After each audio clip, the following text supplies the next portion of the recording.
a minute late. Brian, would you care to open the meeting for us? Sure. Kia ora koutou, ngā mihi nui kia koutou katoa. Me karakia timata o tātou hui. E te atua tō mātou kaihanga, a whakapaingia mātou katoa me te kaupapa o tēnei hui. Aroa haina o mātou hingi ngaro, o mātou nākau, hei mahi ki ngā mahi pai, mō te whānau, mō te hapuri, mō te hapu, mō te iwi nui tonu. Kona mai mātou kia humare re te titiro, kia tū mai i ngā wā e taumaha ana, kia puta mai te whakatau e tika ana i tāu titiro.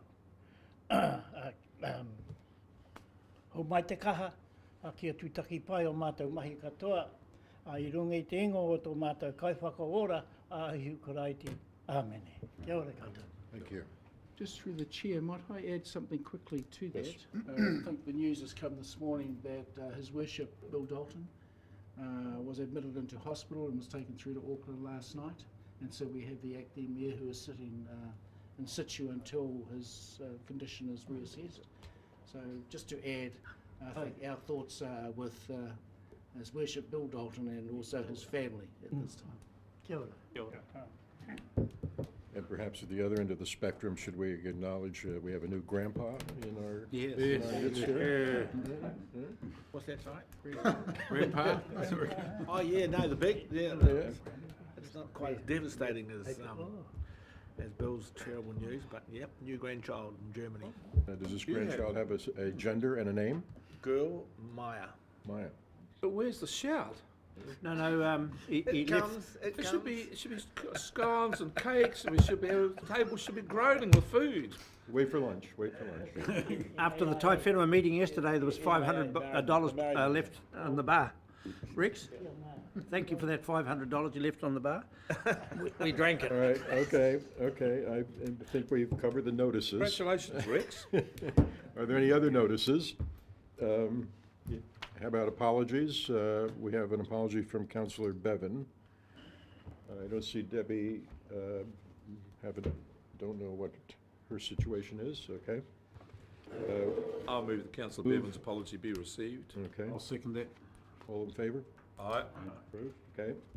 Any conflict of interest declarations for this meeting? Hear none. Okay.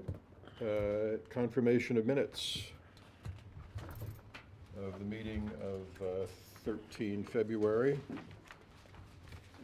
And for accuracy, would anyone have any corrections, or would someone care to move adopting the minutes?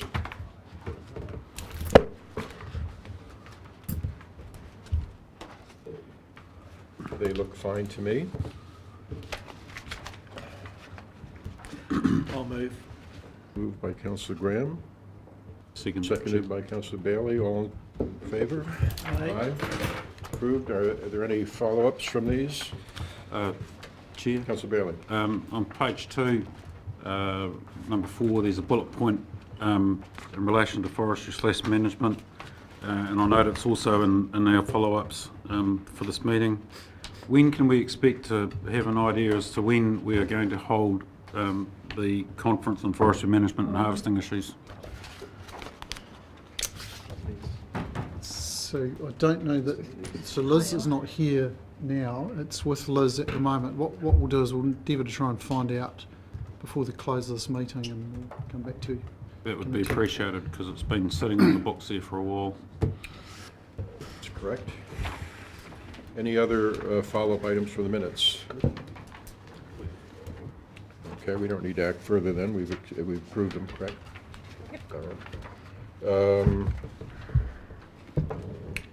Other follow-ups on pages, whatever it is, page 5. Couple of items there. Yep. Anybody have a concern? This box on. Either of those? Okay, I'm going to move along. Call for minor items of business. Are there any of those? Yes. I'll just mention the Whenua Trophy Field Day in Central Hawke's Bay tomorrow. Central Hawke's Bay. Okay. Any others? It seems like a commercial announcement. One as well. You might be interested in going. Okay. All right, so we have speedily arrived at our first item of business here, which is a presentation by Mark Maurice. Mark, why don't you come up in front of the room here? And as I understand it, this is a presentation on the carbon credit future and impact on land values. And is that a good précis? Do you have anything you want to show us, or? So Chair, just while this is loading, so James and I were at a ANZ Farm Field Day 2 or 3 weeks ago now. Mark presented, and it was a really insightful view of kind of the carbon environment, the carbon market, that we thought would be really helpful and potentially instructive for council right now. So hence invited and kindly accepted the invitation to come and present the same work that was presented at the field day. So all yours, Mark. You just need to use the microphone just so that the public can Mr. Chair, hear it. is this in relation to the future farming? Yes, it's a kind of a misnomer. This is item 6. Item 6. Item 6. There is no There is no free material. This is a presentation. There's no paper associated with No it. It's just a paper. presentation. So yeah, thank you for the invite. This is very topical for the farming sector now in forestry. It's going to have a massive impact on our land use going forward and as a region. So farmers are very hungry to learn about this information, and we've done a number of presentations to the ANZ and a number of banks. They have concerns around land value securities, all sorts of things. So this is just a bit of a summary of the ANZ presentation and just the key points out of it. So if we jump to the first slide, please. So just use the keyboard there. Just go arrows. Down arrow? Across, try down. Try spacebar. It's a PDF, not a PowerPoint, so you might need to scroll. Oh, okay. Trust me that. Oh, what about that down arrow up the top? There you go. Oh, we're going one. 5,000 hectares under contract right now. So probably first slide to understand is New Zealand's, how we look in terms of the OECD for our rural emissions. So you can see that's the black line. We run at about 50%.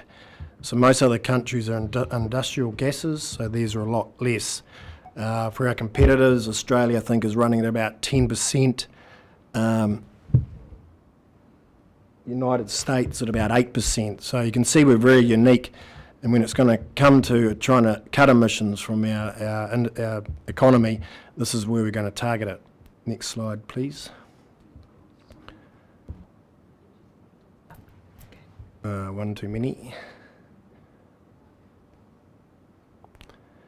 So this is a makeup of our total emissions. So if we forget remove the brown line over on the right, this is our total makeup. From the agricultural sector, you'll see it's 49.2%. The interesting stat out of this is the transport, which is running at about 19%. So in terms of where our government is going to start cutting emissions, you can see electric cars and those sort of things will make a little dent, but again, really it is the farming sector that's going to take the brunt of it. Over on the very right is what is currently happening with forestry sequestration, which is creating a deficit through sequestration. But you know, the industrial process is at 6.2%. So all those factors are relatively low, and that's what is really our unique carbon emissions profile compared to other countries. So let's jump to the next slide, please. So this slide here is the top dotted line is currently we're putting out 802 metric million tonnes as an economy.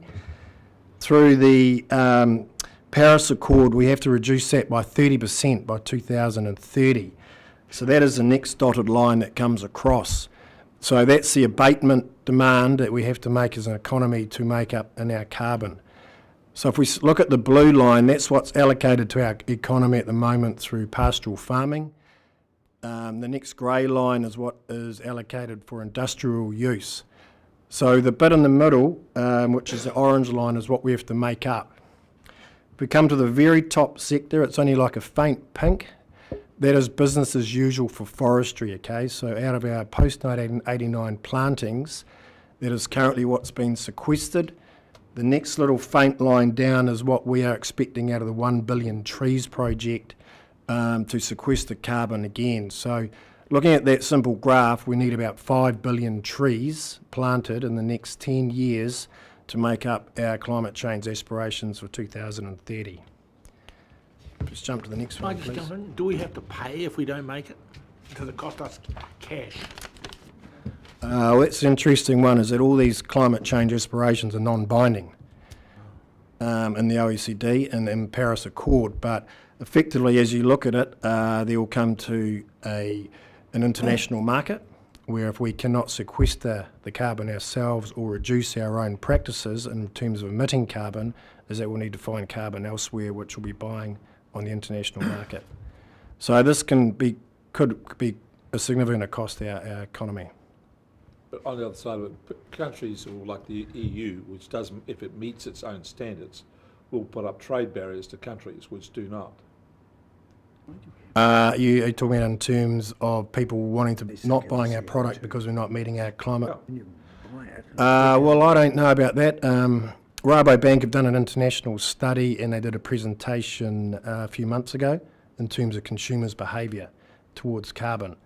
And carbon is very low on how the consumer dictates buying their product. I mean, it's all about price. So to come to a country and say they are not going to buy our product because we don't meet our climate change obligations, I think is tough to say at this stage. I mean, when you've got to feed a family on the table, that's what probably 95% of the world is concerned about. Well, I just say to you, that's the sort of behaviour that's got us to this point. And what I sense in the EU is that they and other countries, when they meet that, will put trade barriers against countries like New Zealand if it does not meet its requirements. Well, our percentage of our meat that goes to China, 80% of our logs go to China. Is China going to put those barriers in? I don't think so. How much of our meat goes to EU that's going to have an effect? So if we just jump on to the next one, please. So to meet these aspirations, I've done the Productivity Commission report, which came out at the end of last year. It's 900 pages. It's a long read, but I encourage you to read Chapter 11, which is all about land use change and how we're going to get to these aspirations. So the crux that has come out of it is that by 2050, we need between 1.3 and 2.8 million hectares of farmland converted from sheep and beef into a forestry use. So annually, that's 44,000 to 90,000 hectares. Okay, so that's similar to the rate of change over the last 30 years, but from 1990 to 2015, it's been 18,000 hectares annually. So it's a significant land use change that's got to occur. So what is the 1.3, 2.8, what does that represent in terms of the total stock of pastoral land? That's a good question. I can't answer that. Fenton, have you got any idea on that? Pardon me? Have you got any idea on our total pastoral area in New Zealand for sheep and beef? Sheep and beef, there's 11 million hectares, but if you take out tussock land and you take out dairy country, there's about 5 million hectares that is available for this. So won't be planting in the tussock country. So. Yeah. So potentially 30 to 40% of our sheep and beef land is under target. Look, I wouldn't hang my hat on that, but it's significant. Yeah. So let's jump to the next slide, please. So the ETS came about with a mechanism for New Zealand to, I guess, trade units and try and change people's behaviour. So the top right diagram, it's relatively simple. An emitter, they have to surrender units to the New Zealand government. The New Zealand government allocates units to the forest owner, and really there's a cash transaction that goes between the emitter and the forest owner. So quite simple in terms of how the market works. So within the ETS, a timestamp was made on land, so anything planted prior to 1990 is not able to sequester units, okay? That land has to stay in trees into perpetuity unless a deforestation tax is paid. Land planted after 1990 has the ability to sequester units. So that is just through the growing of trees, you get allocated NZUs, which can then be sold. So there's a definition on forests. It has to at least be a hectare in size. It's got to be a maturity of reaching 5 metres in height. There can't be more than 30 metres spacing between trees, various criteria around that. But in essence, that's how the ETS evolved and what it is, and it's basically, through planting trees, sequestering carbon. So let's jump to the next slide. So the current method at the moment, we've just got a graph there. So it's pretty simple. If a tree grows, say, 30 cubic metres a year or 30 tonne a year, you'll get allocated 30 units, okay? And they go into a New Zealand registry account, and from that you can trade. The problem with the method at the moment is that when you harvest, you create liabilities that you have to pay back to the government. So it's quite complex. You have to account for decaying carbon. The amount of carbon you receive is relative to the age of the trees when the scheme enters, on the rotation and those sort of things. So it's been quite a hindrance to people getting into the scheme, and because of its complexities and primarily around liabilities that can happen at harvest. So what's come out, next slide please, is a latest proposal, and this is actually from when I've done this provide this presentation, it looks as though it's going to be approved now. So it's called an averaging approach. So if you plant greenfields land out of grass, they're saying that you'll get paid up to the long-term average sequestration of that forest, say over 5 rotations, in the first rotation only. So they're saying that around 600 units is a long-term average. It'll get locked up with building materials, houses and those sort of things. And it may take around 18 years to get there. So that is what people are factoring in at the moment when they're buying land, is they're capitalising that cash flow straight into the land value. On today's prices, it's probably around $15,000 to $18,000 of capitalised cash flow. It would take you 18 years to get that, but they're capitalising that into the land value that they are paying now. This method is simple. You don't have to account for decaying carbon. You don't have to account for emissions through harvesting, and as long as you replant and your land stays in trees, it's simple. But the big one to remember of this is you only get it in the first rotation only.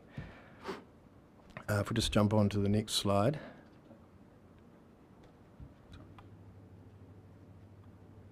So what they're then proposing as part of this is when you lock trees up permanently into long-term, let's find my slide here, permanent forests. So if you wish to keep sequestering carbon and you're not interested in harvesting, is that you can sign a permanent forest accord with the government where you do not harvest for at least 50 years. Okay, so then you can keep sequestering carbon and keep earning that rather than looking at the traditional method of harvest. If you do harvest after year 50, you'll have to pay back to the 600 risk-free level of carbon. But this is giving, I guess, a vehicle for people to lock land up for forever or in permanent forests. If we just jump down to the next slide, please. So we come back to the carbon price now. So we've seen a massive lift in carbon. It's hugely political. We got down to $1.80, I think, when at the lowest point, and that was through New Zealand. Emitters could buy international units. That stopped. The price went up. Emitters were able to use a 2-for-1 deal. That stopped. Then the price went up. When the Greens and Labour came in, who are probably more focused around this, the price went up. So it's hugely political. At the moment, it's around sort of $25.60 in NZU. The interesting point, I guess, is that there's a futures market, so you can on-sell your carbon. And if you go through at about April 2023, you can sell for $29, which is indicating a growth in the carbon units of about 3.2% per year. We're expecting quite a lift when the fixed price option lifts with the government, which is currently $25. That is likely to occur around 2020. So a very, very active carbon market at the moment. If we just jump to the next slide. So in terms of opportunity, I guess, for sequestering carbon, the black line is just the value per hectare that you can earn, and this is just through the lookup tables. But just on a $25 price, you can easily be making around $700 to $800 per hectare, which is quite phenomenal. Some of our land, in our Gisborne areas and Wairoa areas, backcountry, their effective farm surplus may be around $100 per hectare. So to start bringing these cash flows in, is quite phenomenal. The green line is a potential price of carbon if I use the futures market at 3.2% growth per year.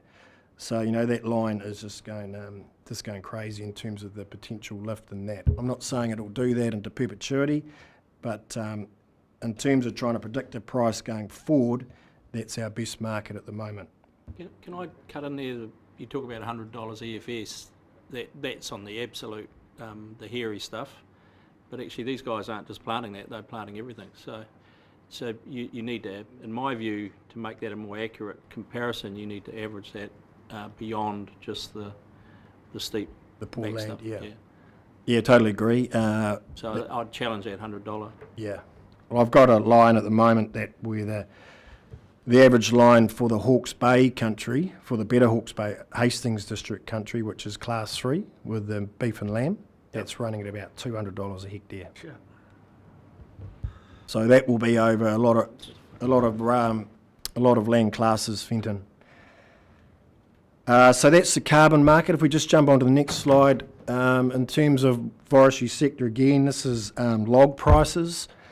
So this is just an index we've created. The bottom black line is an average log price for a framing unpruned regime, and the green line is a pruned regime. So even disregarding carbon, the forestry sector is booming from log prices alone. Where at the moment, we're looking at an average log price for pruned regime somewhere around $130, and an unpruned regime, around the sort of $100 to $120 range. So that in itself is having quite an impact on land use as well. Let's jump to the next one, please. So this is Fenton. This is the black line from 2010 is analysed Hawke's Bay sheep and beef sales, and that is the average land value from that sales analysis. So you can see it's quite a scatter of land values, and that's primarily through land class. But you'll see the black line is an average line. So it was a long time tracking around $6,000 per hectare, and recently it sort of jumped up to around $8,000 per hectare. So that's probably more your Hastings and Central Hawke's Bay land values, not your Gisborne Wairoas. The green line overlaid is the economic farm surplus from beef and lamb, and that's intensive hill country. Okay, so at the better, what do we have here in 2012-13 was quite a good year at around 300. Similarly with 15, around 300, and the forecast figure at the moment is around $200 per hectare. So if we just jump to the next slide, please. So the next one is forestry land values. Now this is New Zealand wide. We've got a few lines going on there, but let's just focus on the black one. So that is pre-1990 land. That is land that is associated with traditional forestry returns only, being a tree crop. Okay, so that land value you'd say at the moment is probably around an average of $2,000 a hectare. So that's all that foresters will pay for land, being able to generate a log revenue from it. The green line is post-89 sales, and that is primarily of land that has a tree crop on it, okay, but is able to sequester carbon, but doesn't have the full carbon benefit as a greenfields land or farmland because of its age class and how the profile works.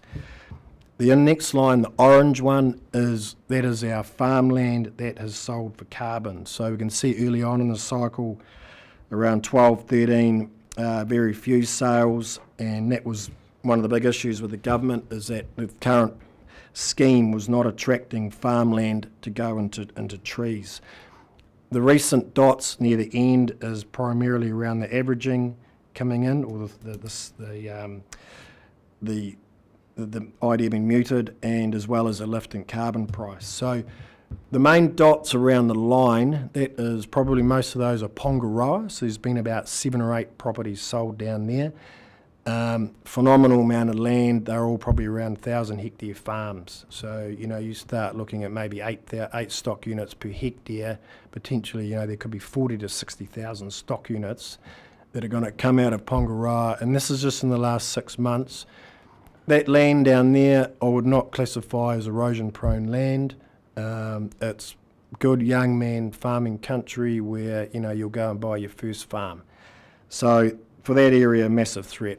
The top dots are better located property. Oh, sorry, those ones there all around probably 160k lead to the port. The top ones are probably operating around the 70 to 100k's from the port. Within that, we've got some Northern Hawke's Bay sales, Tutera around there, and as well as some of the Otago coast. So you can see that for good land, foresters are now willing to pay up around $10,000 a hectare quite easily. You're saying that's a massive threat.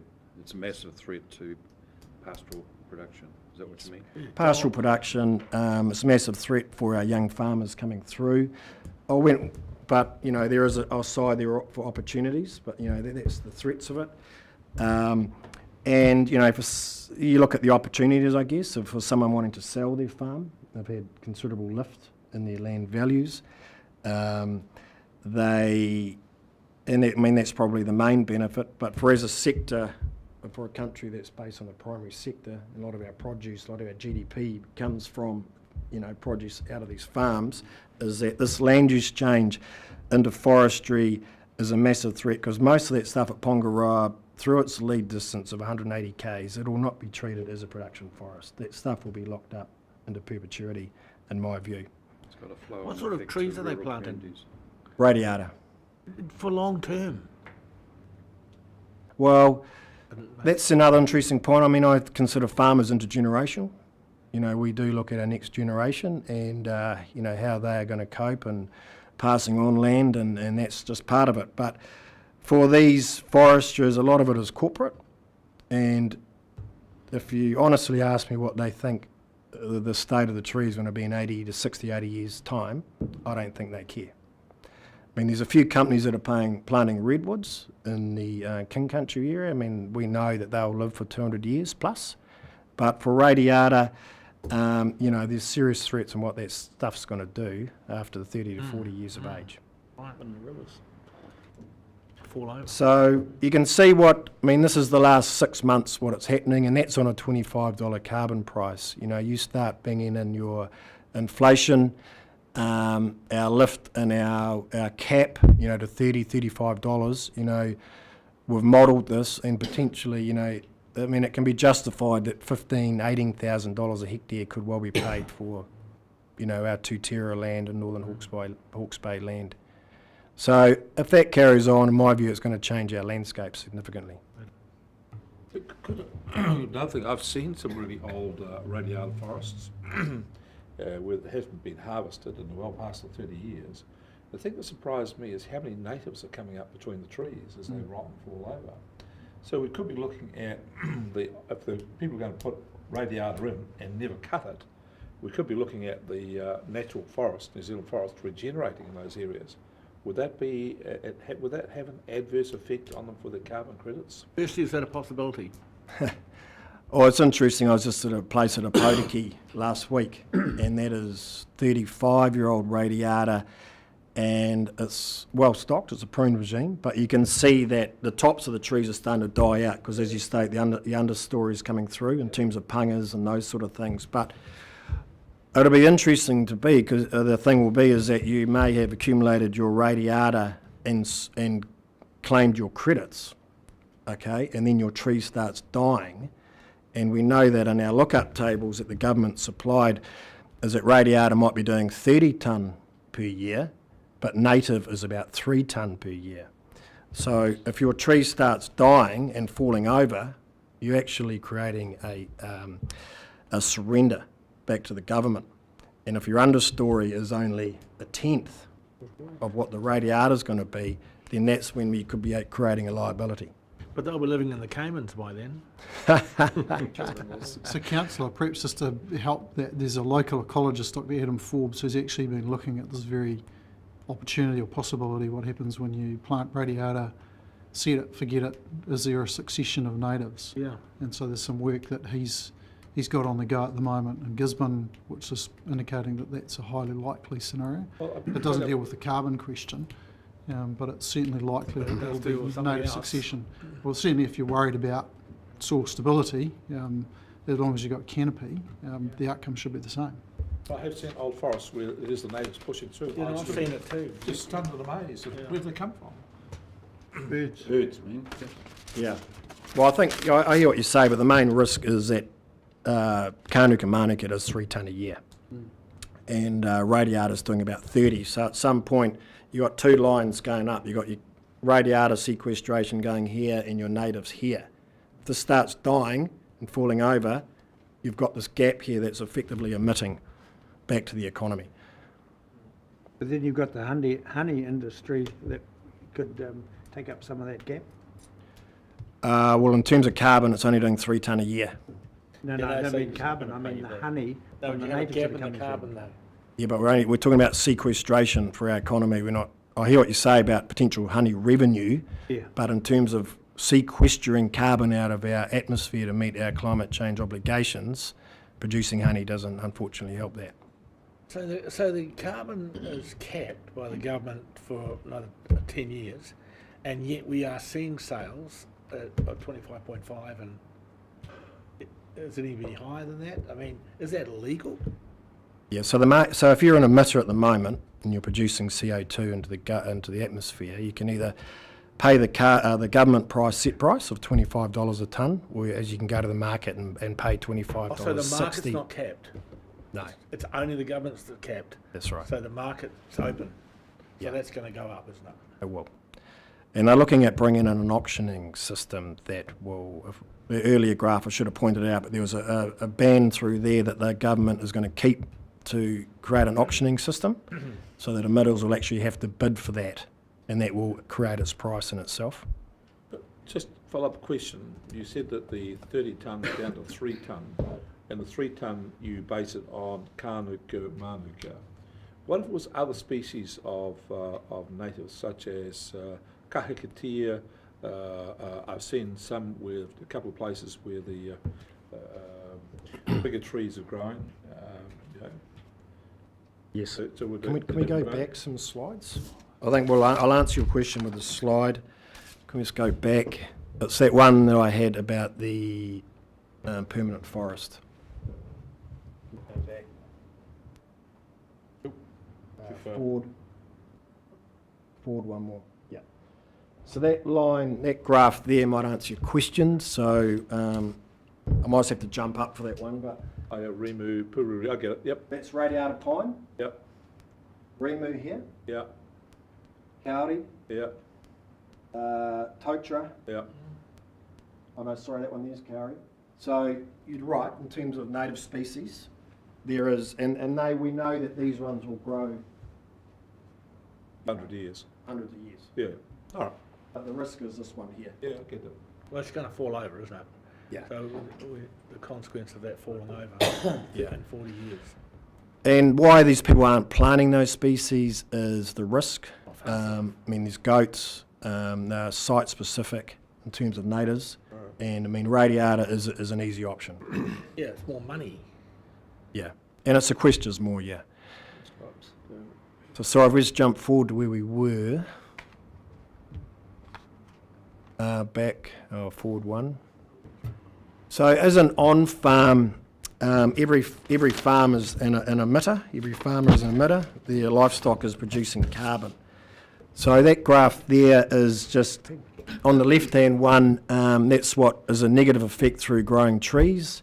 So the long run through New Zealand average is about 18 units per year, or NZUs, that you're sequestering. Cropping, kiwi fruit, grapes, pretty minimal. Sheep and beef's around 4 tonne a year they're emitting.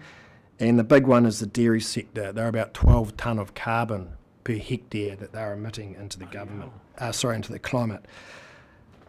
So again, I feel sorry for the old sheep and beef sector, is that really every emitter in New Zealand, whether you own a coal factory or anyone using coal, power, fuel, dairy, is that they're all now buying sheep and beef land to offset their emissions. And I think out of the latest climate change or product report that came out, is that they are feeling that's wrong. They're saying that really emitters of CO2 should be being punished more to change the practice of their industry, rather than going to buy farmland and planting trees to offset their emissions. Saying that, Upton's signing. Yeah, and it's just the latest report that's come out. That's that Upton one. Yeah. And the latest report is suggesting that forestry should be used to offset biological emissions only, in terms of sheep and beef and those sort of things, and that really the industry that's using coal and those sorts of things and power and fuel should be taxed in a separate way that makes them actually, I guess, change or improve their own practice of emitting CO2, rather than just going to buy farmland. So if we just jump to the next slide. So in terms of on-farm costs, this is the next threat to, I guess, our sheep and beef sector. So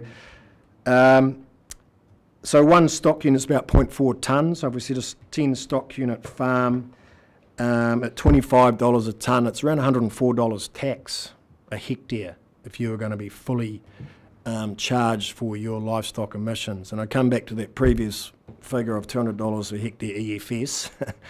And then if you were fully charged for your emissions, you'd be halving that again. At the moment, the government's talking around 5% that they'll bring into the primary sector, which would be around $5 a hectare. A lot of farmers are talking about being carbon neutral, and I think that is a good possibility going forward. Again, to be carbon neutral, your trees have to be locked up into perpetuity. And just through the simple math of doing that at a 10 stock unit farm, it's around 15% of your farm that you'd have to plant and lock up into trees. So for a sheep and beef farm on hill country, that's a certain possibility. For a dairy farmer who's got land at $40,000 or $50,000 a hectare, you will not see them planting up 15% of their farm for to be carbon neutral. So all these people are really, all these emitters now are just going to be targeting the sheep and beef sector really to offset their emissions going forward. So Yeah, but they won't. But the law will change. They'll listen to Upton's report. So there's going to be whole new dimensions of that. yeah, well, the Greens have disregarded it. Have they? Yes. Upton's report. Well, it's not really his one. It's the I've written down the name of it. It is a separate report that's been commissioned by the government, PCE. and so Upton's referring to that. Yes, yeah. So there's opportunities there for farmers for obviously for cash flow, succession planning, even financing themselves into tree crops. We know tree crop revenue is good just in itself, but I guess as a country that's hugely reliant on the primary sector, producing meat, wool, beef, and part of our GDP. Once we have all this land use locked up into trees into perpetuity, that's basically just sequestering carbon. It's in my view, it's a massive threat, and it's a massive threat to our area, the Wairoa, I think, in particular, and Gisborne and Pongaroas and those sort of areas. So it's sort of where I've got to in terms of the presentation. When you talking about dairy, because you say dairy is the greatest emitter, what mitigations do you expect dairy farmers to be taking? Beef and sheep farms. Well, they may be taxed at a producer level, so whether like the Frontieras So, well, when we come back to that tax, they're talking two avenues, whether it's on farm or at a producer level. And if you do it at a straight producer level, there's no incentive for me to change my practice compared to my neighbour. Sure. So if it comes back to a farm level, I guess they may be taxed on a per hectare rate, or be basically what their emissions output is. You can determine that through overseer. So that may be a tax on farm and a tax at the producer level as well, which will be Fonterra, say, being taxed from the government through the emissions from their farmers supplying them. So the prospects for the dairy industry are not good. Potentially not, but they'll be weighing up whether do I go and buy some marginal land at $4,000 or $5,000 a hectare and plant that and sequester my carbon from that and then continue my dairy practice as I am, because as an economic model that's probably better off doing that to offset my tax rather than decreasing my stocking rate. Seems to me that that's the important point here. You're asking about what mitigation opportunity there is. Destocking is one, and a lot of dairy farms would be more profitable if they did. They wouldn't have the same volume, but they'd be more profitable. Witness our Balance Award winner, grand prize winner this year. Who had 20% of his farm tied up. He did exactly that. Genetics, what are you feeding them? So there are opportunities to lessen your emission profile of your dairy farmer. But doesn't the presentation underline the problem of the philosophical choice taken in dealing with this problem? That rather than regulate, we chose a market model. So we chose to carbon and put a price on it. So therefore, the market simply reacts to this as a price of doing business, which is exactly what you're saying dairy farmers are going to do. It's just a cost of, 1 minute, get that, this is the price of doing it. Whereas if you wanted to change things, you should regulate it. So the point that you're making is that if you're going to make the people who are creating the carbon deal with themselves, well then you have to do that by regulation. And so we've put all our money on one horse, the market, let the market determine it, rather than an intervention model. And therefore we've got all of these inconsistencies. Yeah. That's And the I problem. think with dairy, the amount of debt in that industry, if you ask them to come back and halve their stocking rate, the banks just they couldn't fathom that. I mean, it just wouldn't happen. There's too much risk as an economy. But the other slide I had up the way, I didn't have on this one, but there's a huge amount of science going into this. These vaccines, these different feeds, so they are doing a lot with that. So, whether that sort of comes through for the primary sector or sheep and beef sector, that they can start using some of those methods to reduce the CO2 or the methane emissions in particular. Back to the sheep and beef guys, I thought I heard you say that for many of them, let's say setting aside 15%, I think was the number you used, might be feasible for many. But on the other hand, you're saying you keep characterizing this as a gigantic risk to sheep and beef farming. Which is it? Can most of them do it or not? Well, in terms of the corporates who are looking to buy land, I mean, they're buying farms outright. And most of the people who are, I guess, opportunists and getting into the carbon market, or now we've got these emitters, four fuel companies joined force the other day and they've employed a company to source land for them. So is that what you really see as the greater threat, is industrial or corporate buyers buying off the land Of straight to farmland. offset which is what Upton's argument is, right? Yes, yep. But for the sheep and beef sector, for someone going to plant 15% of their land, I mean, there are opportunities there. And, particularly they might not be planting the back paddock, they might be planting the front paddock right next to the road where they can actually enjoy timber returns as well. So that's fine. We've got a massive problem now with employment. If you're a farmer and you want to go and plant 40 hectares of trees next year in Hawke's Bay, you will be struggling to find a forestry company that will do that, because they just can't find people to do it. So, there's lots of issues, and even with the Billion Tree project in itself, I mean, it's great aspirations to do that, but labour is going to be the biggest issue of being able to do that.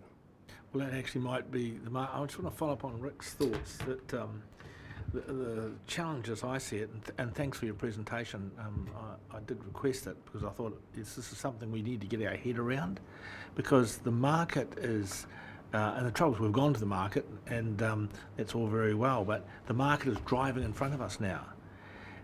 Based on 25 and I didn't understand that it was not capped in that, so it's going to go 26, 27, 28 pretty quickly, I would think.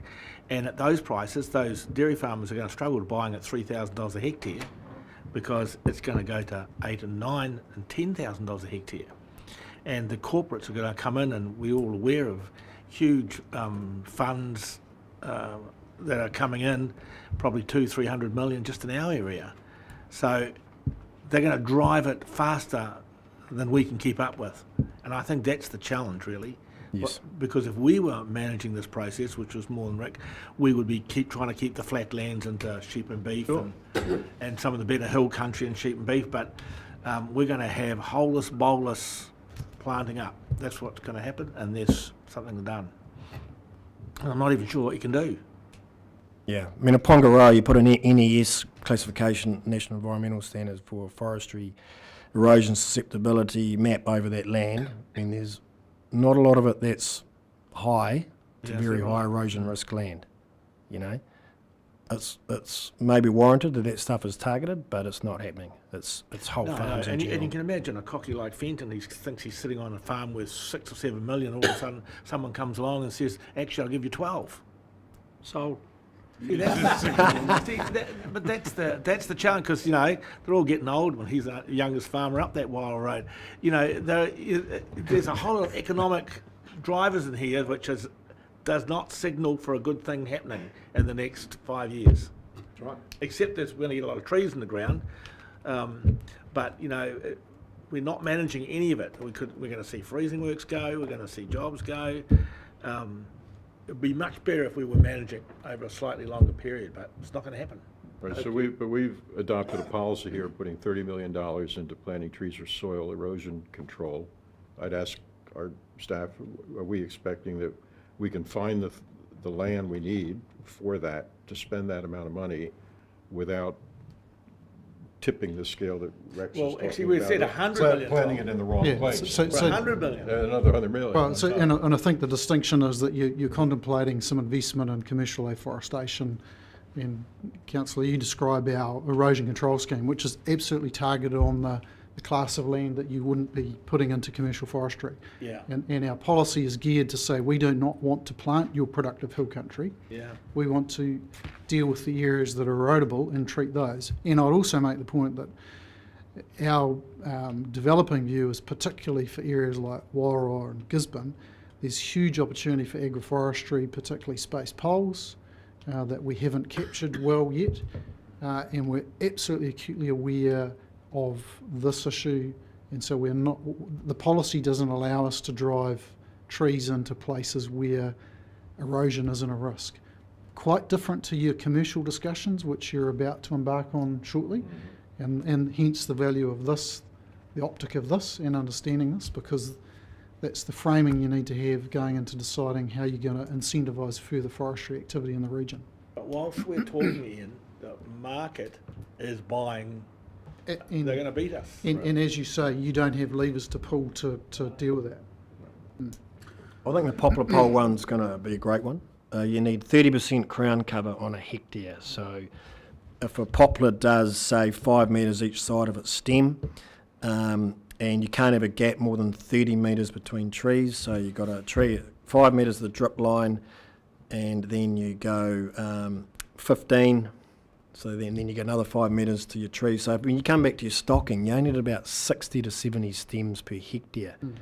And that's going to benefit with stock shading in summer, and also let light through in winter for dry matter growth of grass. So I think in terms of what you're doing and advocating that, I think that's a great thing. Isn't there some restriction though? You've got to have a 300 metre bandwidth, and you've got to have more than a hectare. No. Whereas other parts of the world are down to 0.1 of a hectare. It's almost down to single tree stuff. It's got to at least be 30 metres wide, Yeah. okay? And you can't have a gap of more than 30 metres 15 metres between trees. And that's something that council could do to help this process, is actually challenge the ruling on that, because if you could get it down to a smaller, almost tree by tree spacing, because some of these trees, that's the next challenge that the council's got to face, is these things grow huge and are a bloody nuisance after about 25 years. Yeah, that's been threshed out for years, though, Fenton, and it all comes back to the Kyoto rules, so I think those rules are bigger than... Yeah, but they don't fit our purpose, is what I'm saying. Yeah, We'll see I would you agree after with you. Kyoto at and- the next meeting then.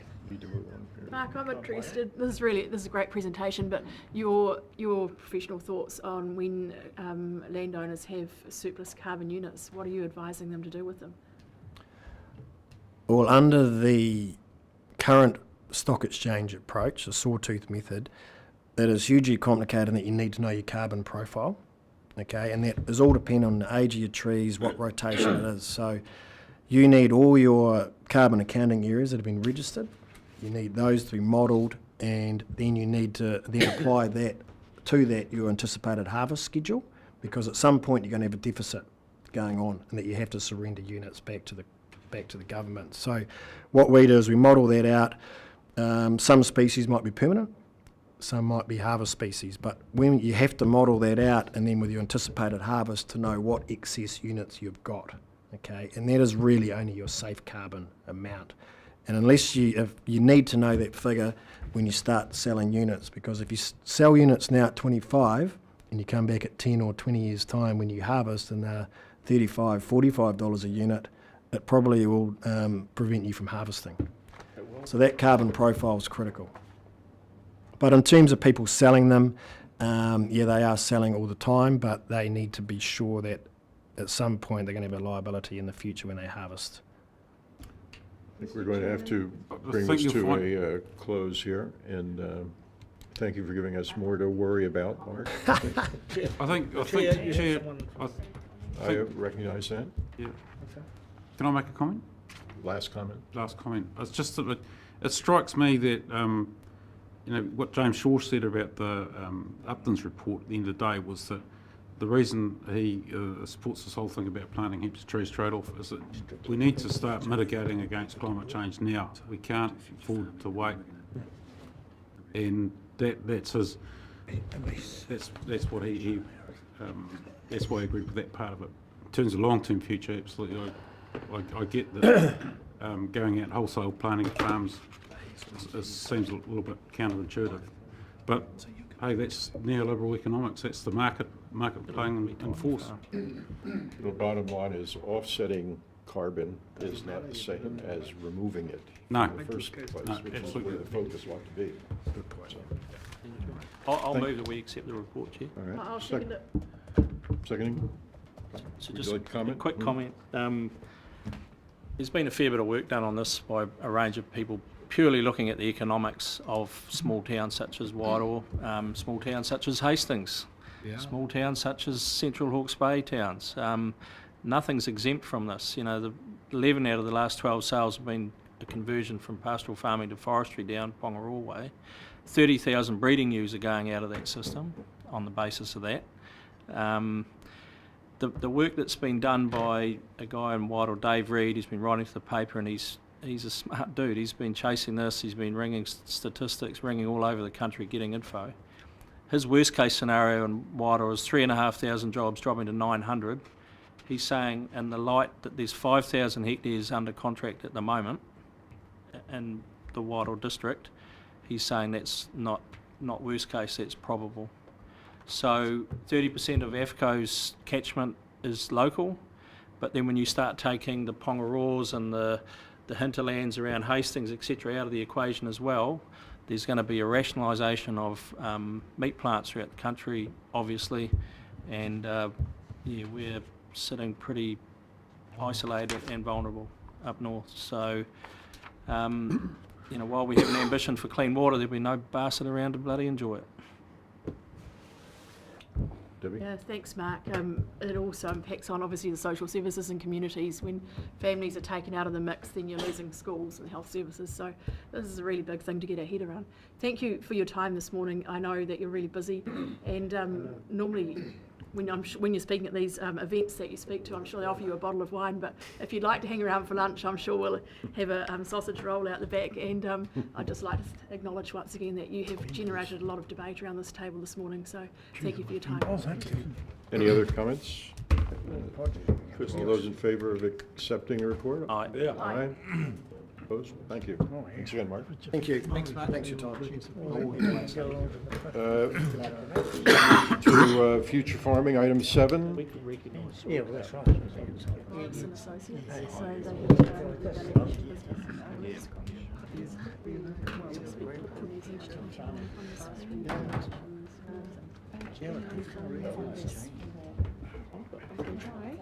You got a preso? Or? Okay. Oh, good morning, everyone. I'm just going to invite Karina Campbell to talk to the Future Farming paper, and just acknowledge Future Farming member Phyllis Titchin in the back row there. And so Karina's provides most of the energy and drive from a staff level on Future Farming. So please, look forward to your presentation. Thanks, Tom. Thank you. Good morning. If I may ask you to just turn to page 21, please, of your agenda. And I thought I would use the timeline to briefly just tell the story of the Future Farming Initiative so far. So we had our inaugural meeting where we had our establishment working group set up in October 2018. And we've had 3 meetings since then. Our key milestones that we've had have been setting up our terms of reference. We've also established our problem and our mission statement, so the core values and vision of the Future Farming Initiative. We also established a scope of activities for what our permanent entity would be carrying out, because the intention is that for this working group we are working towards a permanent entity. We're currently seeking legal advice as to what entity that should take, whether it's a charitable trust, an incorporated society, etc. And we're also working and getting advice on the governance and how to proceed with the process for nominations, etc. We have a piece of work ongoing at the moment where we are cataloguing and pulling together an inventory of all existing and future initiatives that the Future Farming Initiative may possibly partner with, may ensure that we don't duplicate any efforts that are out there with, that we can align with, etc. So that inventory is in work at the moment. We're due to have a report on that next month, but the intention is certainly that that would be a living document. It's something that would be continued to use ongoing, and that the permanent entity would indeed incorporate that into their scope of activities. And it's also where the opportunities would then be sought to align with corporate organisations and external bodies and seek funding, etc. So it's where we would be going to the likes of Beef and Lamb, to Federated Farmers, etc., to see what opportunities we might align with the core essential of ensuring that we have a Hawke's Bay, a shine on the Hawke's Bay farming and the future. The next 2 meetings are where we're basically going to be going through what that permanent entity should be and the structure of it. So by the end of our financial year, after 1 year, we will definitely have a clear idea going forward of what that permanent entity will be, and hopefully we'll also be in a position to put out the public call for nominations and then go into the 2nd year with the feet on the ground and get working on the scope of activities. Selection process.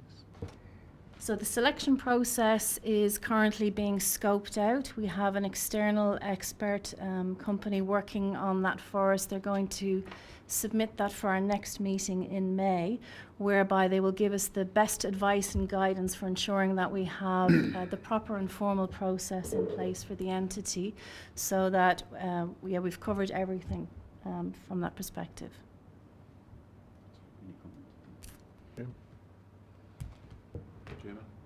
Councillor Bailey? Oh, thank you, Chair. I've got two questions. One is the finalised scope of activities you've got on page 19. Was there how strong was the consensus around developing those? Was there much debate, or was everyone kind of in agreement at the end? I'll comment on that. If you, and I'll comment by way of going back to page 9, which indicates who has been involved in the working group. And the working group, I think, we feel covered a nice spectrum of individuals from, I would say, and this is just my own lining up of the villains here, would be maybe a John McPhee, a sheep and beef farmer who's pretty cautious, conservative about his view of the world, the urgency of change, what kind of change ought to occur, what the drivers are. And then maybe at the other end of the spectrum, you would have folks like Phyllis here who are interested in regenerative agriculture, much more systems, ambitious change, if you will, to the system. And then in a whole spectrum in between, Scott Lawson, who's the chair of Hawke's Bay Veggie Growers, an organic grower of some repute in the area here, very technology oriented and so forth. Peter Kay, who for years was the chairman of the Hastings Rural Board, and one of the key actors in the tank process in terms of how the sheep and beef folks represented there should be meeting their environmental obligations. So I think we had a nice spectrum. We thrashed this out over, I guess, 2 or 3 of the meetings. So there, with a lot of interplay in between of email circulation and what have you. This group has wound up with the on the one hand, the mission statement that's in here, and then this scope of activities with, I think, strong consensus. We're on the same page. This is the mandate that the working group feels comfortable handing over now, because we had some debate as to how far should this group do in designing a program, as it were. Fenton raised this issue, and others agreed that no, let's focus on giving as clear a mandate as we can to what is to follow here, and let them deal with, because this scope of activities that you see here is a pretty broad scope of activity, some of which probably should follow, some parts of it should follow other parts of it.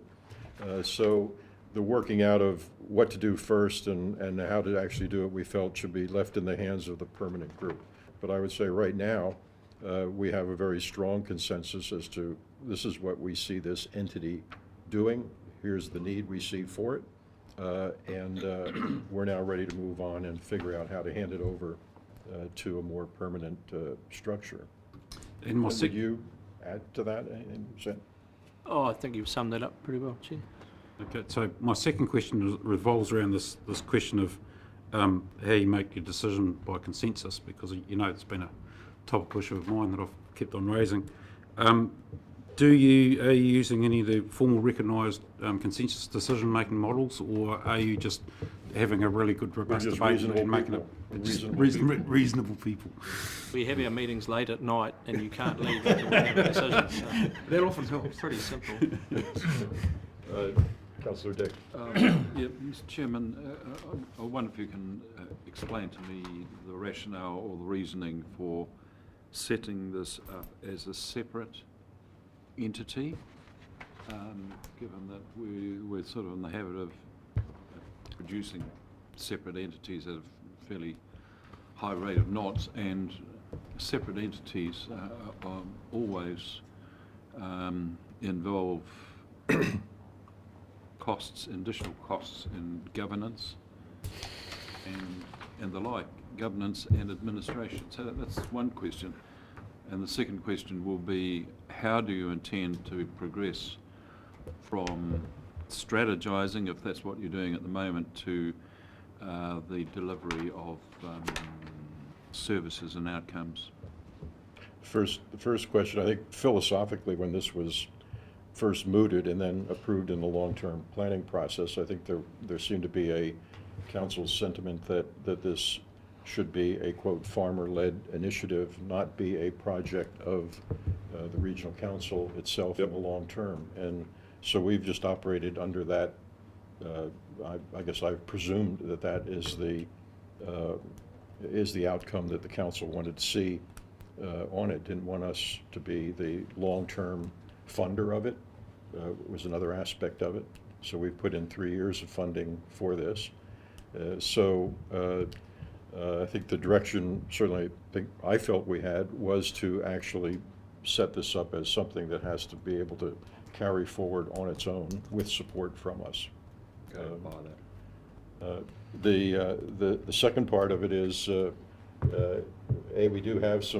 have $600,000 or so of funding allocated to this to actually begin to put behind a program once we have a program.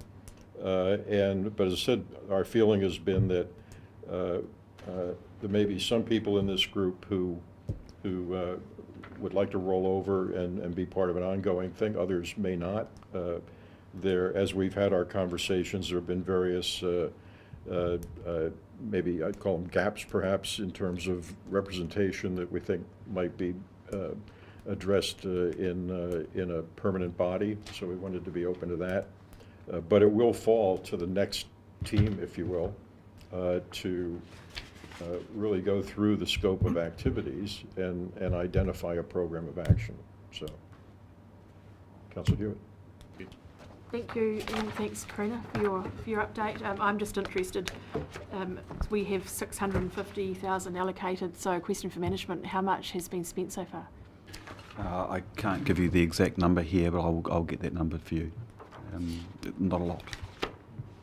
Would it be more than 50? No. So less than 50, probably.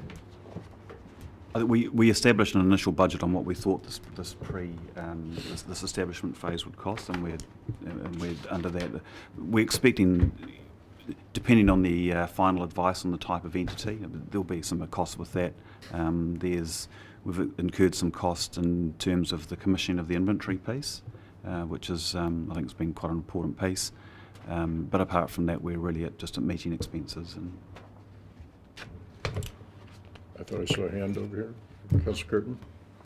Thanks, Mr. Chair, and thanks for the paper. Good to see such progress of proceeding.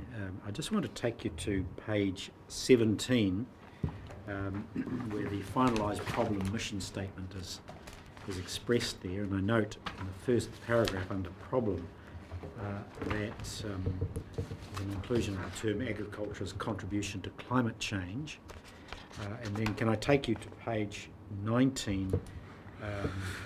The scope of activities is then articulated. Do you see that? At 4, essentially, is the goals around that, and I wondered whether, in the light of a statement around agriculture's contribution to climate change in the previous paper we heard earlier, that in fact we ought to be having a goal in there around reduced carbon emissions. 4.7 I'll put in reduced carbon emissions. Alien's blank. No even burdens. Is there any thought as to? I don't think there'd be any pushback from the group. And to the end, I would add that perhaps the person seated directly behind you, Councillor, would strongly equate that with soil health as a strong outcome of soil health, and in particular, the advocacy around this being very, there's been a very strong debate and discussion around the role that good soil health plays in that. So, so potentially it's below the line, not above the line. And it needs appreciate soil health, but there's the other issue of the animals we graze, stocking rates, genetics, all of those issues come into play, and the reduction of carbon emissions. I'm surprised not to have seen a goal there And I believe when we do the inventory, which is the sort of the scan across the country in terms of what initiatives are underway throughout the country and probably in fact globally directly on this point, we will find it's a very rich, richly occupied playground. So there will be, so to the extent that we cover it, or to the extent that we figure out how we can engage with those programs that go around the country, I think is something that we can and will look at.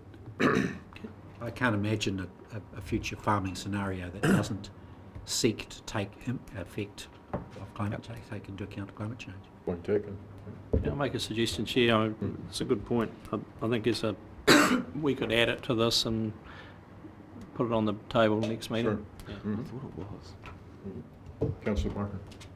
I was really intrigued when I read this, and I saw the item 7, the role of the chair, and to first of all ensure a fair and equitable group process, foster an atmosphere of respect, open-mindedness and group learning, design an enjoyable and productive process to enable the group to achieve its task. The only thing I felt at the end of this was, is the chair responsible for teaching the group to do Morris dancing and sing Kumbaya? I'm level 2. Yeah. That will be meeting number 6. We one of the first items of business of the group was to invite somebody to stand as chair, and the group felt like at the outset, at least, this was a council initiated, driven process, and therefore a councillor should chair it. So I fell into the role despite the qualifications that were otherwise required. It's a pretty weighty list you've got here, Chair. Phew. Such a Fertile cuddly, ground for failure, I would have thought. such a cuddly personality, isn't it? I'm very happy to move the President report when you're ready. Are there, in second? Why don't you comment further then? I just want to say, look, I don't want to micromanage this thing here. What we've done is we've put aside some money, collected some very fine brains to go and do something, and they're going to go and do it. I'm just waiting for them to come back and report, and they will, I have no doubt, come back with a report of substance and value. And I don't want to anticipate what they will look at and see and how they'll manage those things. I just think we've given them the delegation here to go and do some good work. We've set a broad objective to draw together the best knowledge we have and the best practice we have to forward that on for the future of farming in this region. I think that's a great objective, so I leave it up to them. The only thing I would say to you is that I think the people's expectations are pretty high, and it's going to be a pretty difficult challenge to meet. But good luck, go well. I look forward to the reports. Any other comment? Yeah, thank you, Chair.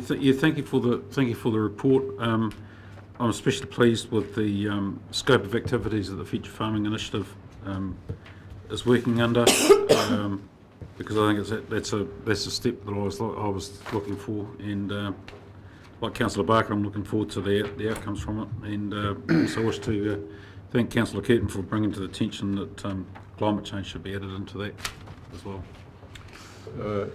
Any other comments? If not, I will make just a few now that I have the floor. I would note that the Provincial Growth Fund put up $400,000 recently to do exactly what we're doing. They call it a lab without walls.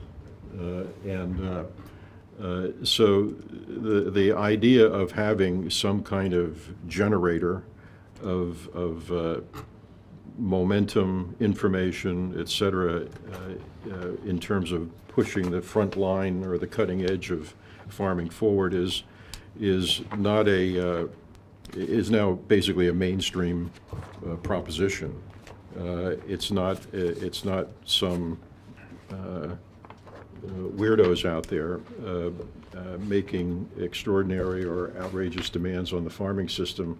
It's where everybody, certainly everybody in this group, is certain we need to move. Rod Oram has been writing a series of articles on farming and farming leadership, and he's making the point that the farmers who are at the forefront of good practice are increasingly frustrated by their neighbors who are not. And that really is the sentiment. You heard it. You heard that theme at the Balance Awards.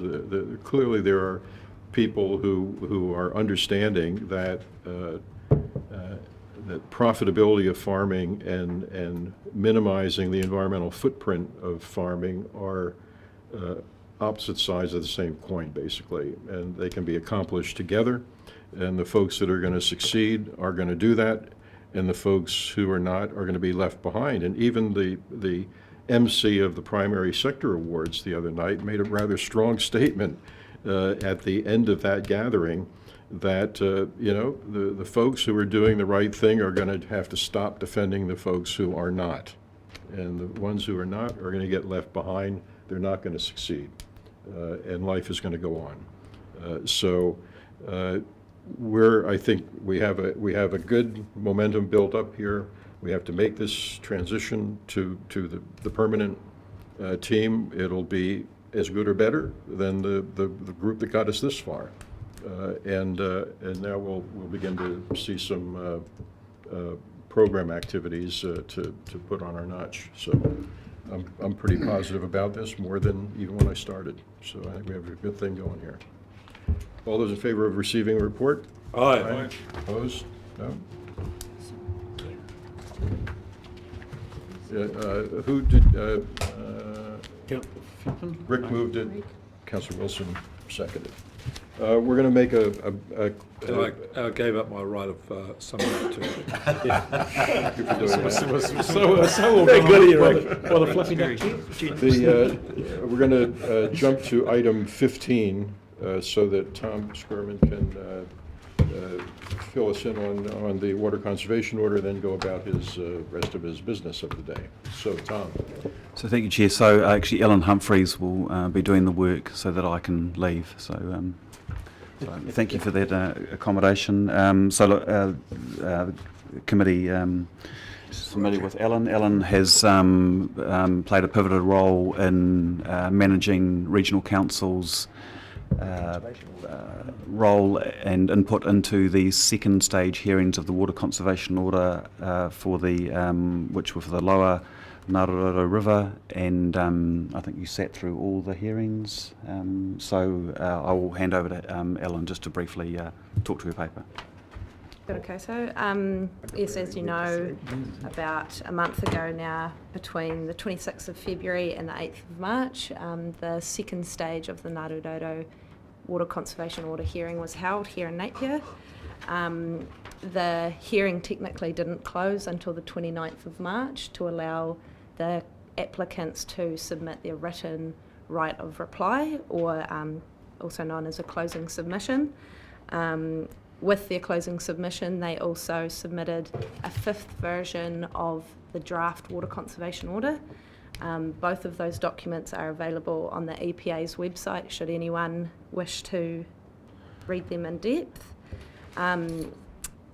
Some key parts that their right of reply responded to were some legal issues that arose through the submission, the hearing process, including the test for outstandingness, the ability of a WCO to respond to complex planning matters, and the relevance and overlap of other statutory planning documents such as the National Policy Statement for Freshwater Management and the Council's planning documents. They also were requested by the Tribunal to respond to some evidential gaps, particularly in relation to primary and secondary needs. The Tribunal noted that the applicants themselves had not provided any evidence about those needs.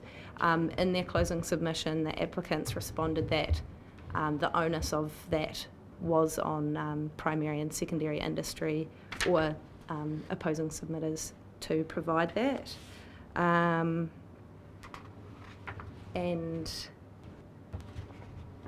another thing that the tribunal requested that the applicants respond to was the specific link between evidence provided and values requested to be protected, which is all outlined in their closing submission. Some key changes to version 5 of the draft order are in section 9, which relates to the granting of water takes, and there are some interesting clauses or caveats, I guess. The three new ones in particular are not resulting in further loss of habitat suitability, not resulting in greater frequency or duration of minimum flow events, and not resulting in increased risk of terrestrial predator incursion on avifauna island habitats. And those all relate to evidence given by us and responded to in their right of reply. So next steps, just... Yeah, so the next steps, basically now, the hearing is closed, so now we just wait for the tribunal to provide their report. In the past, that report has, I guess, on average taken about 6 or 7 months to be completed, but in some cases where the WCO has been quite straightforward, it's taken 1 month. In other cases where, for example, when the RMA was first introduced, it took 17 months. Given that this is one of the first WCOs to be considered following the introduction of the National Policy Statement for Freshwater Management, it could take the tribunal quite a long time to consider the overlaps and the, the legislative precedents that they may be setting. So, we really can't give an indication of how long we have to wait. We'll just got to wait and see. But following the report being submitted, anyone who submitted on the application has the right to submit again on that report. And if anyone submits on the report, then the Environmental Court has to look into it. And then the Environment Court will provide a report that goes to the Minister, and then the Minister gives that to the Governor-General, who, based on the recommendations, will either, deny the WCO or, through Order in Council, give effect to the WCO. So there still potentially is quite a long process before we know the final outcome of the WCO application process. So if I'm reading this correctly, under point 23 here, once the report is written by the tribunal and sitting on the table, anybody who objects, if there is any objection of any kind, it triggers what you call here a Environment Court inquiry. Is that a rehearing of the issues raised, or is there any precedent for what that is? I'm not actually 100% sure. I imagine it looks particularly only at the issues raised. I don't think there's a rehearing or a chance. I don't imagine there'd be a chance for new evidence for or against. But if a conclusion, let's say, of the water conservation order is let's defer the tank plan. That's a pretty broad conclusion. And somebody, an original sponsor of the conservation order, says, no, thank you. We're not. We disagree with that. That basically opens the door to a re-litigating of the whole proposition, does it not? Yes, in that respect, probably similar to the plan change process. That if someone's not happy on aspects or a broad range of aspects, then they are litigated through the Environment Court. And the minister can't do anything until that process is completed. So, Councillor Bailey? Thank you, Chair. Paragraph 14, important developments. The applicants decided they would not seek the protection of water quality as an outstanding value in of itself in the Lower Ngātaroa. Can you just explain what the consequences of that are? Where you go? So it means that in the draft order that they have given us. Previously, they had included water quality as an outstanding characteristic that needed to be protected, but now I think water quality is still being protected, but not as an outstanding characteristic. So there's still a whole bunch of other things that they're treating as outstanding in the lower Ngātarua. So, because it's just that when I read that, I thought, oh, it means they've given up on the lower Ngātarua, but it's not that. No. Water quality was just one of the, I think there was probably 9 values that were considered to be outstanding. And I think it was just simply the fact that the evidence that the current state of the water quality, although the Ngātarua has got quite high water quality, didn't meet that threshold of being nationally outstanding, as opposed to what we see in the very upper reaches. Councillor Curtin. Just a question as to cost so far. Have we been keeping a tab of the costs we've run up, and does it include the staff costs involved? Or? So I haven't done a specific analysis on that. I know in terms of what the budget was, for what we have budgeted for this financial year, and we're within that. But I can report back more fulsomely. 250,000 or something. What was the figure? Can you remind me?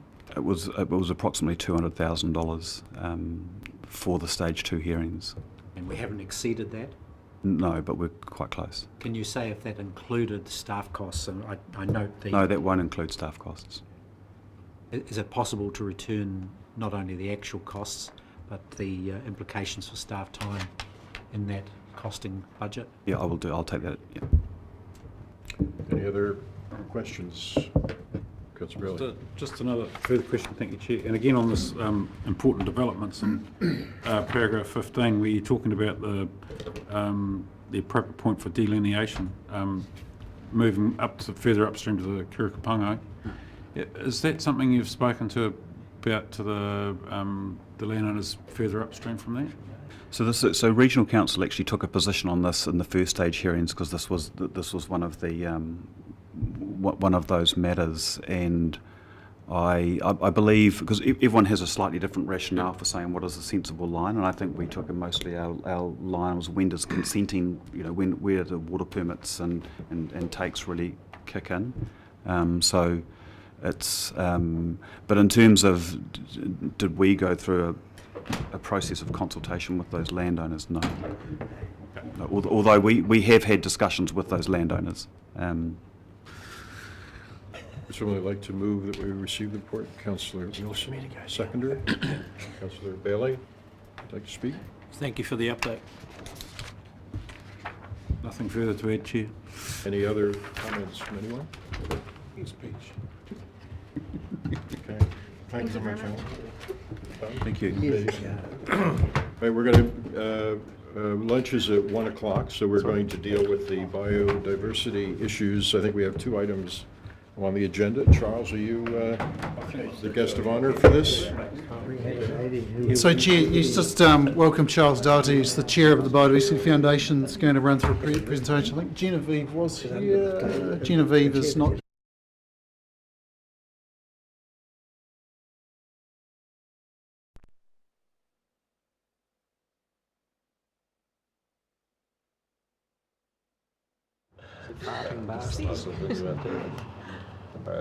This is scary though. Hang on a second. We've lost 3 councillors. Overseas or something. Walked out. Try not to take it personally. Don't take it personally. Hey, Charles. Hello, thank you for staying. That's cool.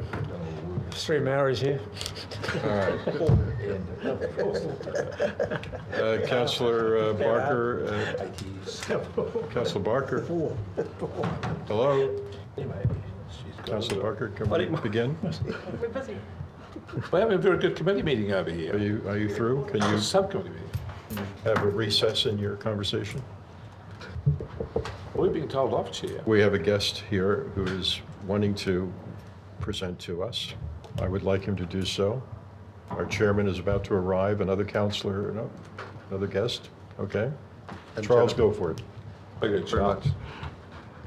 Thank you, Mr. Chairman, councillors, ladies and gentlemen, and I would want to acknowledge two members of our gang at the back there, Genevieve Bennett, who's just walked in, and Keiko Hashaba, and Mark Mitchell as well. So three directly involved in what I'm about to talk about. I know lunch is coming up, so I'll be pretty quick. I take it this is what I need to drive? Yeah, just use the arrows. Should I do it? Yep. So I'm here to speak on behalf of Biodiversity Hawke's Bay, and to do so pretty quickly, I just want to give you, for those of you who may not have had us at the top of your mind, a quick overview of who we are, what we've been up to in the past year since we were formed up, which was only a bit over a year ago, and what we anticipate in the coming year.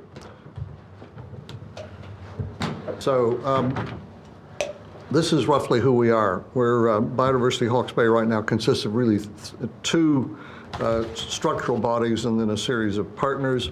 One of those bodies is the Hawke's Bay Biodiversity Foundation, and that's the group I'm affiliated with and represent. Our job is to enable and empower achievement of the biodiversity strategy that was agreed about 3 years ago. The Biodiversity Guardians are the public engagement group, and they do all sorts of different things, including running biodiversity forums around the region. And then 18 accountable partners signed on initially to our biodiversity strategy, and there are more that have signed on since. And as a reminder about the strategy, it was the result of about 5 years of negotiations and discussions among 18 different representatives of 18 different regional bodies of all sorts, including all the councils, some NGOs, Maori groups, and industry groups as well.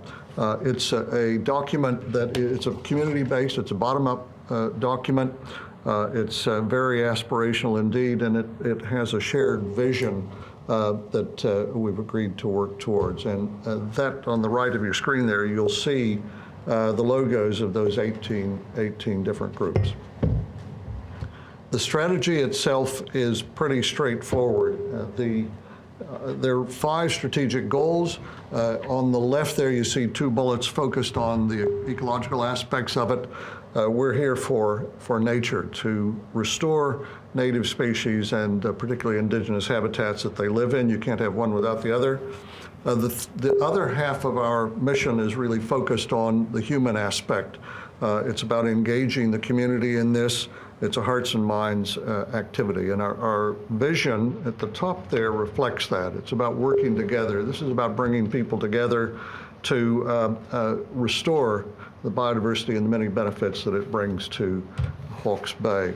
The board of the foundation has changed a bit since we formed up a year ago. We right now have 8 different board members. Some of them you'll certainly recognize. In the past year, we've brought on 3 new people. You'll see at the top right there, Mark Erickson. Mark is associated with Waima Horticulture. He's, I don't know if you watch television at all, he's become an instant television star on some commercial. You see him racing across the screen there.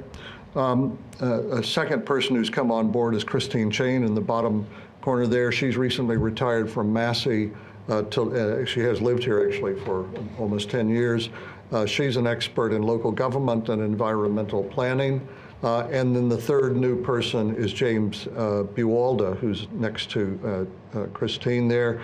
James is quite got some exceptional qualification for this. He's chair of the Biological Heritage National Science Challenge. He's chair of Biosecurity 2025, which is a national consortium of about, I think it's 25 different bodies, or 15 maybe, different bodies focused on biosecurity. He's been a chief executive of government ministries such as the Ministry for Research, Science and Technology. So he brings a real national perspective to that, and we're pleased to have him. Connie Norgate, who was managing the dock office here in town, has recently departed, and she will be replaced by another representative of the Guardians in the near future. But it's a strong board and of one mind, and I'm feeling pretty good about them, very good about them actually. We have, it's a volunteer operation we run with 2 exceptions, and the Regional Council has basically seconded 2 people to support us. One is Genevieve Bennett in the back there, who's been the project manager for the last 1 year plus, and does a lot of everything for us. And the second is Sam Jackman, who's been on board about 6 months, 7 months maybe, and his role is business development and engagement and so on. He was associated with the Great Things Grow Here initiative, so is well equipped to connect us to business. In the past year, quite a lot has happened. We were formed up, as I said, about 14 to 15 months ago. The two organizations, the Foundation and the Guardians, were formally established. The project manager and sponsorship manager have been hard at work on all sorts of things. We've had several events that effectively launched both bits of our initiative. We've run biodiversity forums around the region for the engagement of the public, and they've had very good attendance. We've got 4 accountable partners. That's the council's largely engaged with us. Some business partnerships have been agreed. Particularly, you may have seen, I think in the paper last week or 2 weeks maybe, a little article about our relationship with the Hawke's Bay Airport, which is really positive. They've committed $450,000, not all in cash, sadly, but in lots of benefits over the next 4 years, I think it is. And they're very active supporters of us, and we're really pleased with that. And an ecosystem prioritization program run by the council and Keiko and Mark that you'll hear about shortly have been completed, and they're the foundation for much of the work, for focusing our attention on key projects. And now I'd just like to make one point, and that is we see ourselves as a community-based organization, but we're here to help the councils, and particularly the regional council, achieve their goals that they've already set in terms of environmental management, environmental enhancement. We're not here to replace business as usual. We're here to ensure that biodiversity is restored as an additional component of a lot of ongoing work. So we'll be working with new initiatives, but also, as you'll see in a moment, supporting ongoing initiatives. And I think our effort is to ensure that, for example, sustainability or other environmental management programs have a major biodiversity component to them, that they benefit biodiversity, that those benefits are returned to the community. We're doing it because the people involved in it are deeply committed, that we believe that biodiversity and ecological restoration are an essential component of the future of the region. And one of the projects that I just mentioned, the sort of thing that is an obvious thing for us to work with, would be a project like Cape to City. It's going well, but we've got thoughts, and we're working, for example, with the Hastings Council to prepare them for when those benefits arrive. But there's a number of those projects around. Predator-free mahi is another one that we'll be involved with closely, and so on. In the coming year, what do we want to do? Well, we've got a lot of things going on, but we have 3 major avenues of activity. One is to grow the endowment. The Foundation's immediate goal is to get $10 million in the endowment. We cannot use anything in the way of earnings from that $10 million until it's there, but once it's there, the earnings will be available in perpetuity to support biodiversity activity around the region. A second avenue of activity is operational independence. We're a community-based organization. We've been wonderfully well supported by this council, thank you, and also other councils, but we see that as a transitional phase, not as an ongoing phase. We want to work with you in perpetuity, but in different ways. So you've provided Sam and Genevieve to us. It's been essential. And many other benefits, by the way, but it is transitional. And the way we see ourselves primarily operating in the future are through active engagement with a whole range of partners, and I'll show you some of those in a moment, but to do a variety of things. One in particular is public engagement. We see communications and advocacy as absolutely critical to us to engage the public throughout the region in what the benefits of biodiversity are. You have to get the message out. And there are all sorts of wonderful things that individuals are doing, landholders, farmers, Maori communities. And one of our goals in the coming year is to ensure those messages are out there all the time on a regular basis. There are some key stakeholders groups we will focus on, and I think particularly businesses, landholders, and the Maori community are absolutely critical, but really any public group that wants to join us. One of the things we have just done over the last 6 weeks is submit a number of funding applications. So we're, as a community-based group, we have access to some of these large funds. Department of Conservation runs some annual funding operations that we're eligible for.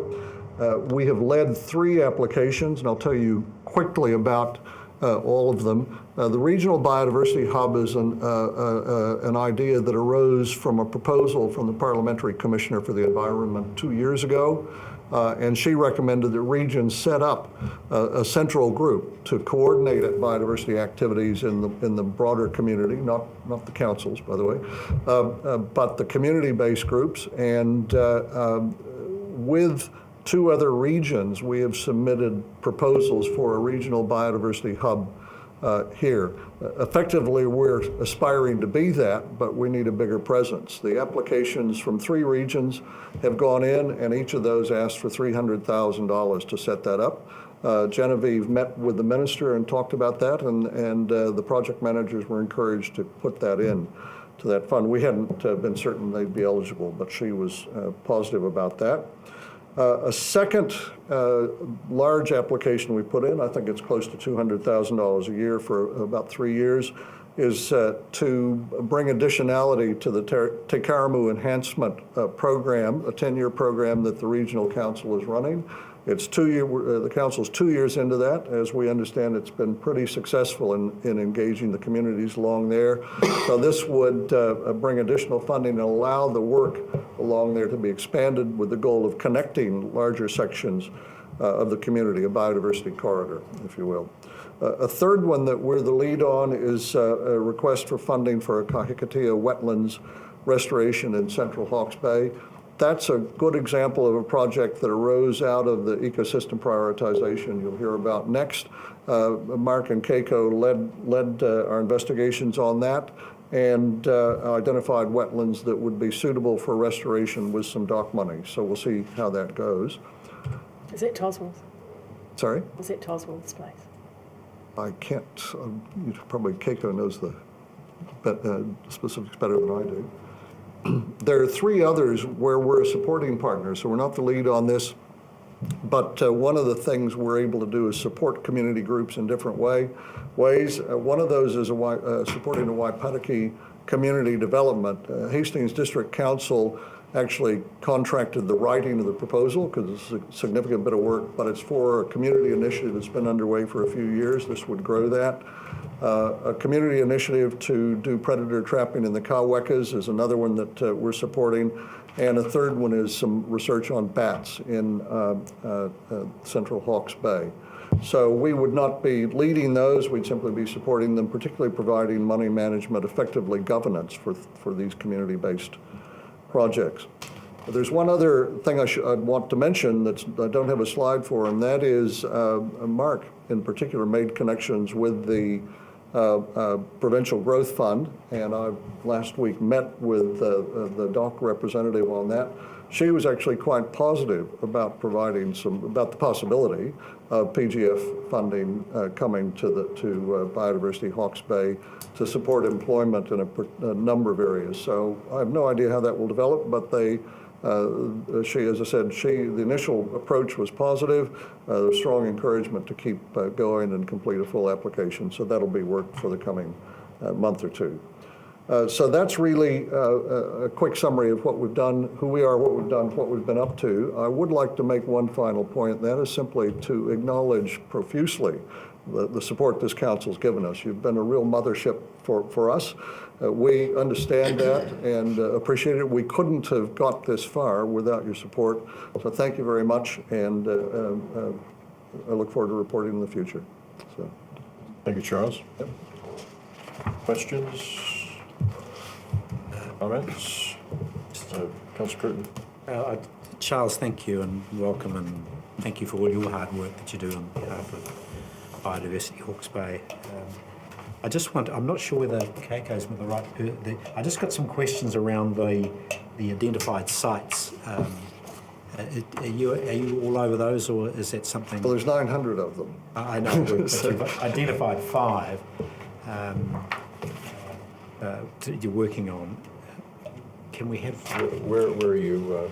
It's on page 25.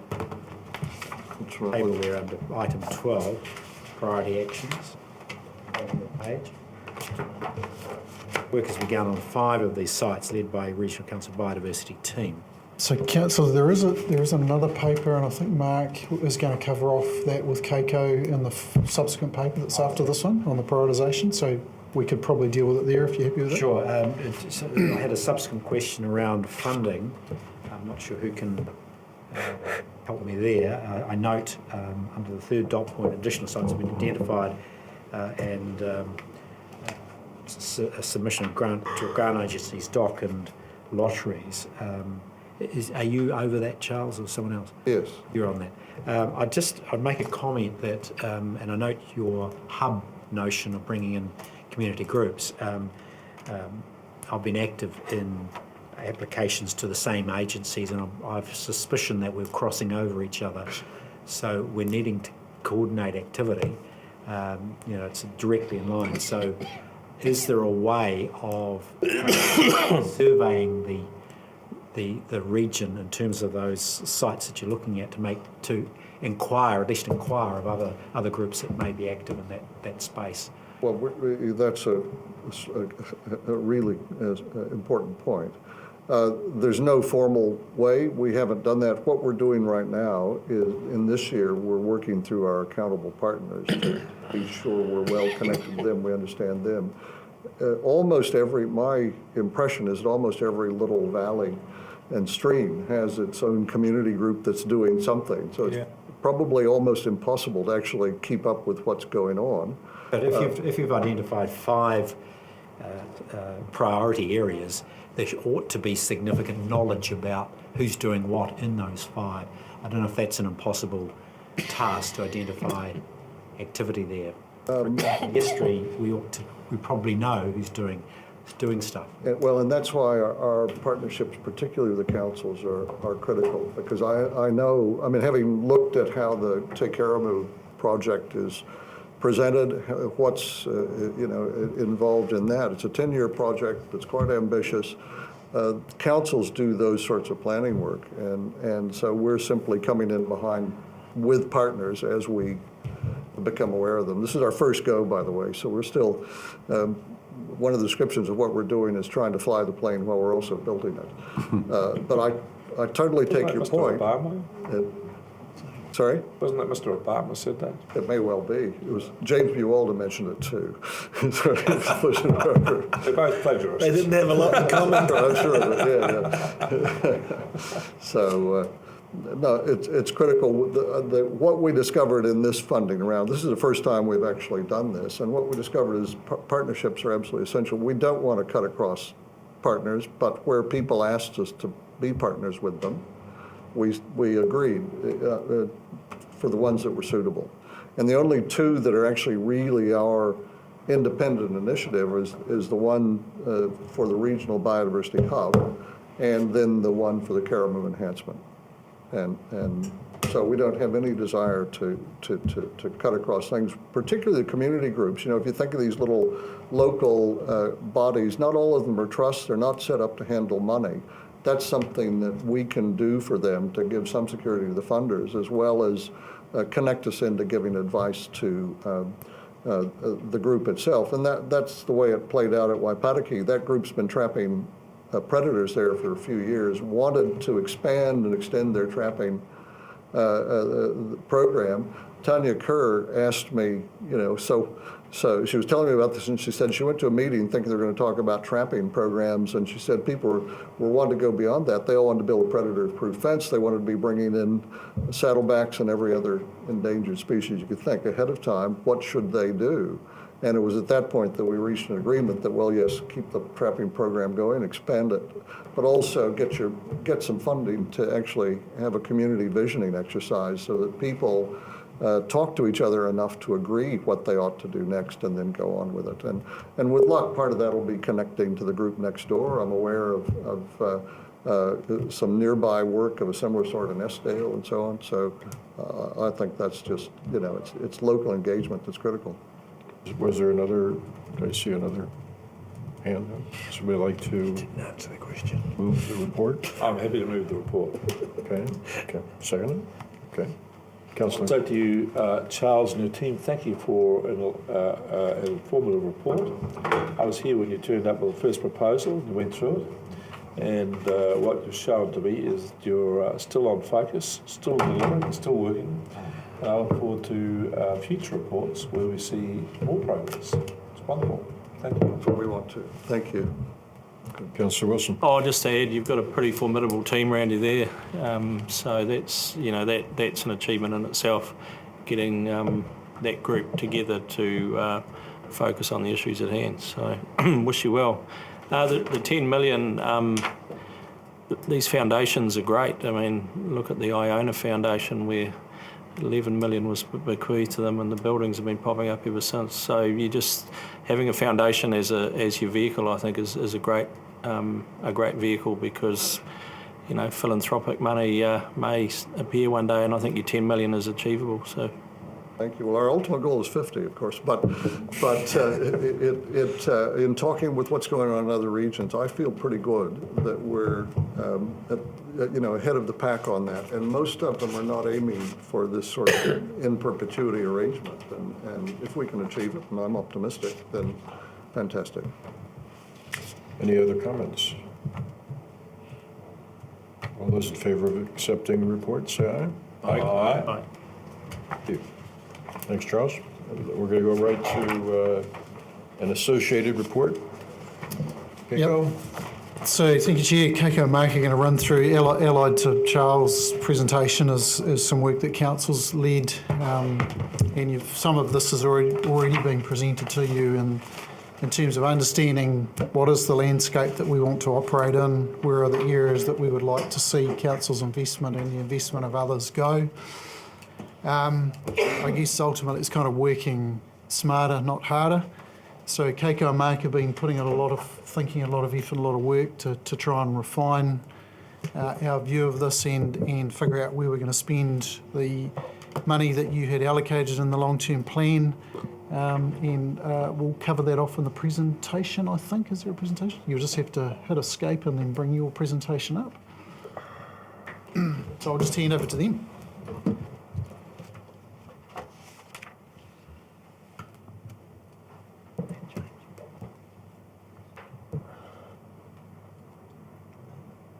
Great. The first couple of slides which I'm covering is something that have been presented to this committee, but I would like to represent it again to set the scene. And then Mark's going to cover the real progress that we made in the last 12 months.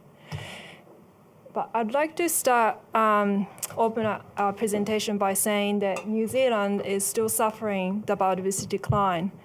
An ecosystem-based approach or conservation is the very critical step forward to address this very much pervasive environmental issues that we are facing today. So for us to do this ecosystem-based conservation or prioritization, the first picture we needed to build was what kind of ecosystems we had and where they were, and most importantly, where they are today. So we carried out this ecosystem mapping, and the left-hand side is what would have been before human time at a given climate, geology, and landform, and the right is where they are today. And each color and a pattern represent different ecosystem types. As you can see, the pattern of loss is quite different, and most of our indigenous ecosystem areas remaining today is on the ranges, and we have most of our lowland ecosystem has been lost from our landscape. Having said that, whilst we lost about 80% of such indigenous ecosystem areas, we still have 500,000 hectares of area left, and that is quite substantial. So that leads us to a critical question of, with the limited resources, where do we start and make a difference? And that is the driving reason of us doing the ecosystem prioritization. So I go straight into the results. We identify 900 sites, terrestrial sites, as the top 30% priority. Majority of these sites are very small, and those small sites are primarily on the lowland part of Hawke's Bay. In other words, these small sites often represent the ecosystem types that have become so rare in our region. On an area basis, 60% of them is on protected land, and that includes Ngāwhena Rahui and QE2. 40% is on unprotected land. We also run the similar prioritization process for the aquatic systems, and we identify 10,000 segments of streams and rivers and 77 lakes as top 30% priority. And majority of these sites have some form of connectivity with the terrestrial sites that's been identified as priority. So I hand it over to Mark. So we've gone through a process for identifying and then prioritising our key ecosystems for us as a region to focus on. The next step really is to start delivering works on the ground to start securing these sites from extinction. So as you're aware, we managed to secure funding through the long-term plan to do just this. However, securing ecosystems from a multitude of threats is not cheap. So we then had to essentially prioritise the priority sites to work out where to start. So to achieve this, we created a layer in ArcGIS, and we mapped all current activities that we were aware of that were being undertaken out in the landscape that might have a positive benefit on biodiversity. So this includes projects such as predator-free Hawke's Bay, QE2, catchment management works, our hotspot programs, active community groups doing pest control, our biosecurity pest programs, all those sorts of activities. And that map up there is just an example of some of those activities to give us an idea of what's already going on out in the landscape, but also it gives us an idea of who we might be able to partner with to build on what they're already doing. We then applied another lens to this using the criteria outlined in that paper, focusing on the threat status of particular ecosystems, so starting with the most vulnerable rare ecosystem types. And another component is making sure these areas are investment ready, i.e. are the landowners actually ready and willing to engage. The end result was we've undertaken works or are in the process of at 13 sites. And I'll run through some of these examples. So this here is Pongaroa Bush on Mahia Peninsula. It's a 13 hectare remnant of Tawa, Kohikohe, Te Toki, Potocut forest, and its classification is chronically threatened. It is an amazing remnant on flat land, and it's in the headwaters of the Whangawahi catchment. It's pretty amazing that it's still here today, given the land that it's on. So what the major threats there at the moment are feral deer. So we're working with the two landowners at this point to try and deer fence this covenant to remove all browsers. And it's also going to receive predator control as part of the Whakatipu Mahia project, which is the predator-free mahia. So it's combining those projects. It's only 13 hectares, did you say? 13 hectares. And the deer are in there coming from the farms, and they often use it as refuge, and they'll feast on whatever's in there. Always shoot them out? They're so transient, it's difficult unless someone stands there with a gun all the time. Deer fencing is much easier. Rex would. Yeah. I would. Good job, yeah. This here is a 15 hectare fen mosaic wetland. It's on PAMPAC managed land, and its classification is acutely threatened. We've teamed up with PAMPAC to undertake weed control, particularly willow, and you can see that some of the weeds just starting to encroach on the outside of it. Otherwise, it's a wetland in really, really good condition.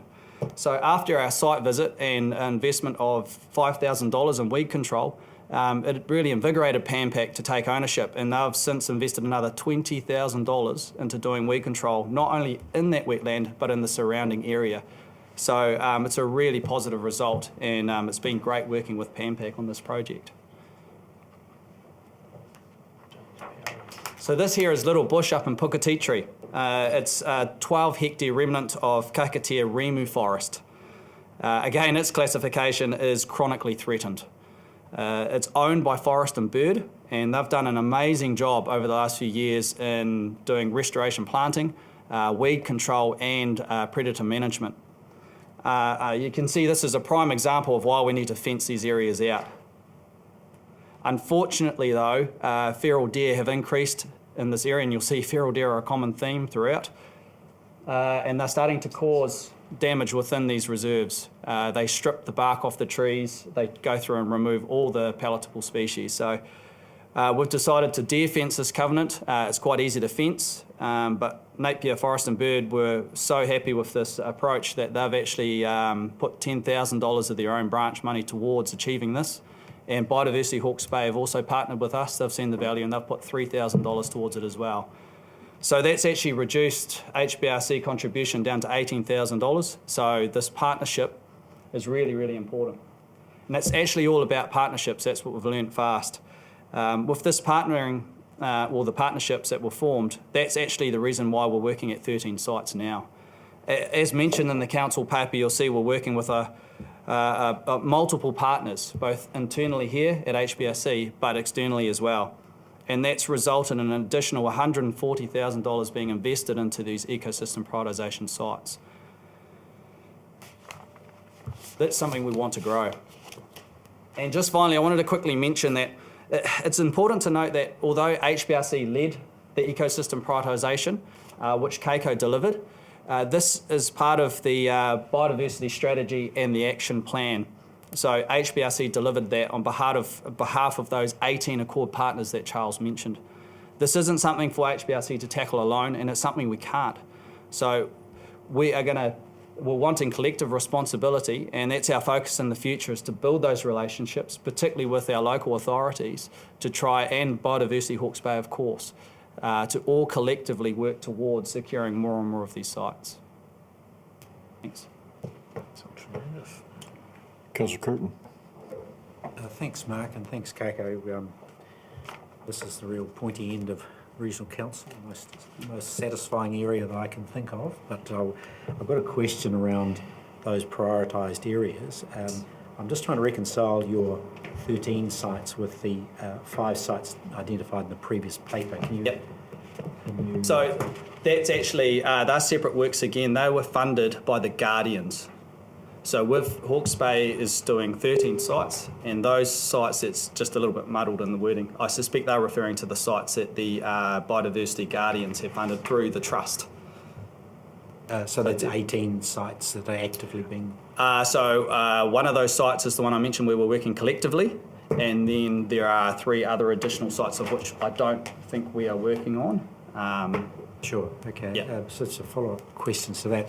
In terms of the prioritising process, you've identified, if you like, some iconic sites, and that they're obvious, and we need to protect those.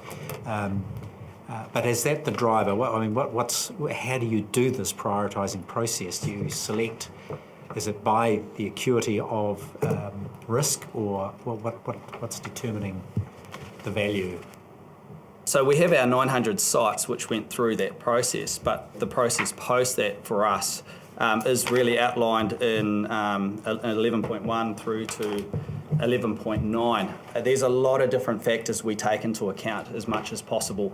But to be honest, a big focus for us has been where our work's already been undertaken, so we can partner to leverage off that work that's already been done to make sure we secure these sites. And the other part is investment ready, making sure that people are actually willing and ready. We've had 2 cases, unfortunately now, which are very great, pristine sites. We've got to the process of actually nearly delivering the works, and they've decided against it. And that's just because the landowner wasn't wasn't ready. Sure, okay. So, and finally, Mr. Chair, I go back to the question posed to Charles before around identifying those partners. Why I'm saying this is that we're doing a 15 hectare wetland restoration targeting endangered bitten in this case, and we haven't had a conversation about that. We've sequestered in something like $500,000, and I think that should be on your radar for at least counting effort, if not advising on the work that's done. So how can we do that? How can we be more aware of what's going on? And my final question is the link between what the work that you folk are doing and the land management team. So partly capacity. There are a lot of people coming to us wanting to partner, which is fantastic. So it's slowly building those relationships, and you are on the radar. We're aware of what you're doing. So it'll be effectively conversations with myself or the team moving forward. And another one is budget restraints. So we just got to maximise what we can do. So it's making sure we're picking real clear winners. But a conversation, that's what we can do. Councillor Barker. My question is, because the chair's very tough on this, it's question time, I have to ask a question, so I'll ask it in the form of a question. And it's a criticism, but hopefully a positive criticism. When I read this paper, I wondered what it was trying to tell me. And the question is, why is your presentation quite different to what the paper is? And see, you've given me some really pretty crunchy things here which gives life to it, which I didn't see in the paper. And what I expect from a paper is to tell me what your presentation is. And so before I turn up here, I'm well informed and I'm ready to answer questions. I shouldn't need to have to hear you say something for me to get questions. And the next thing about this is that this paper here is the official record. When people go looking for what you've done, the first place they'll go is these papers. And this paper here doesn't give you the credit for the work you've done that you should do. So both of you have undersold yourself with this paper, in my opinion. The work you've done is outstanding, but I don't see it here. I just want you to reflect on how you write the reports in the future. So it's not only informing us better, but also laying down the record so when someone comes along later to look, they'll see it. The work you've done here isn't reflected in this. That's my opinion. I agree with that. I expected literally to turn the page and see the 13 projects. Thank you, Chair. And I suppose my question is along the same sort of vein, is that this is a really cool, good news story and we're doing great stuff, but I see no media communications about it. I see no visuals that are easily accessible for, and explanations for us to distribute amongst the community. And that's where I'm sitting with that. Apart from that, it's all good, mate. Thank you. Thank you, Mr. Chairman. Mark, just confirm for me, if I've got it right, that your team is basically leading the process of prioritisation, relationships with partners, and actually doing the physical work. Is that right? For our LTP component, yes. So we led the ecosystem prioritisation process, which is now for everyone to use. Yes. And we're now managing the LTP budget, which is $200K to go out and deliver works on the ground. So with that, we're trying to partner with everyone. But as mentioned at the end, we're also now going to try and go out and grow those partnerships to get them enthused and get them also investing. And get some more funding in. Yeah, right. Well, I guess I'm reassured that the regional council, its own staff, is in there and leading this practice, because